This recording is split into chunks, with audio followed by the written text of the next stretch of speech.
no üsna pea saab teist uus Pirita linnaosa vanem. Mis on need põhipunktid, millega loodate juba sel aastal algust teha?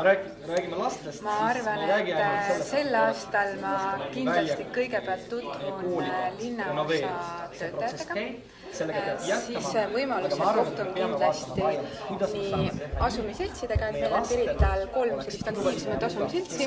Nendega kohtun kindlasti koolide direktoritega, kohtun lasteaedadega ja soov on kindlasti kohtudega, kuigi need ei ole otseselt Pirita linnaosa all, siis näiteks ka Pirita spordikeskuse ja Tallinna Botaanikaaiaga, et saaks kindlasti koostööd teha hästi.